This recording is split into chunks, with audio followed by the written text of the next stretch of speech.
Well, an emotional OJ Simpson reacting to the reality of freedom that he will soon have, granted parole after 9 years behind bars on armed robbery and kidnapping charges. And here with reaction, the forensic pathologist who testified on behalf of OJ during his murder trial, and Fox News contributor Dr. Michael Baden. Thank you very much for joining us this morning. Great to be here. Yes, it's an honor to have you here. So you watched along with millions of other people yesterday. What was your reaction?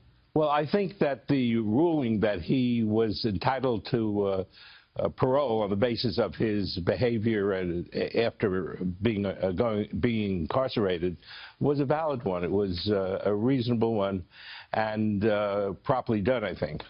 Yeah, I mean, that's what the whole case we were trying to make when we were listening to the soundbite from Mark Furman earlier. He was saying that he shouldn't have been let out. But, I mean, the reality of the situation is this was not him on trial again for 1994. This is him on trial for armed robbery and kidnapping, and people just don't go to jail for that long for an armed robbery in this country. It's that he was in jail for a very long time for that offense. Yes, I agree. We don't know much. It's amazing. 7 million people incarcerated, parole, or on probation in this country, and we know very little about the parole probation system, and there are a lot of things that have to be fixed. And it's interesting there that, as they pointed out right at the beginning, their judgment isn't based on what happened previously, but on what happened after he gets into jail. So just from a forensic point of view, the case itself, in terms of the armed robbery, you didn't think that there was enough evidence to begin with? Well, I think that there was evidence for the armed robbery, but it was the kind of evidence that normally, as has been pointed out, would lead to a 1 to 3 year sentence. And as Mark Furman points out, the sentence was so much longer, sort of in vengeance or in revenge for what many people think, what most people think was a bad verdict in the murder case. Yeah. Sure, yeah, and I think most people make that presumption now, especially after If I Did It was written, and that basically cataloged exactly how it all went down. So he's going to get out. He's going to get out in October, and he's going to live the rest of his life, we suspect, to be a free man if he stays out of trouble. But let's go back to 1995. Let's go back to the murder trial. You were there. You looked over the autopsy. You reviewed it for the defense. Yes. And that's, I think, the most fascinating part of this whole case. When you saw those bodies, I mean, from what I read, Nicole Brown's head was almost completely taken off. Did you see a crime of passion there? Did you see angry?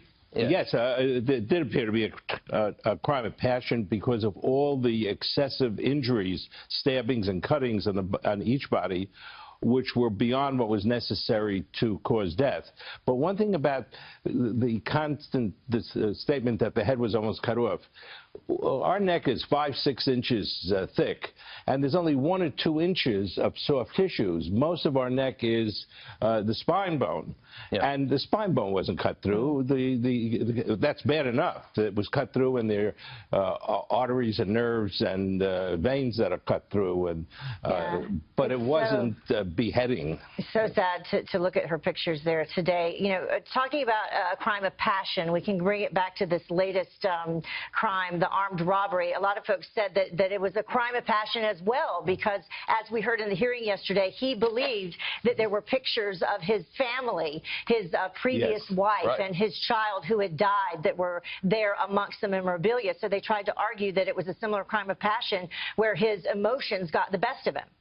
Well, they did, and that's an interesting analogy, because in the charge in both times, the murders and the 2007 were that OJ had become emotionally very upset. Yeah. However, the juror, I think, going back there, whatever we think now, at the time of the trial, I would agree that the case presented to the jurors, remember, they came back in only about 2 or 3 hours. The trial went on, the longest trial in Los Angeles. They went out, and within 2 or 3 hours, they had a verdict because the prosecution did not present a strong enough case, which was different in the civil action, where he was found guilty of the crime.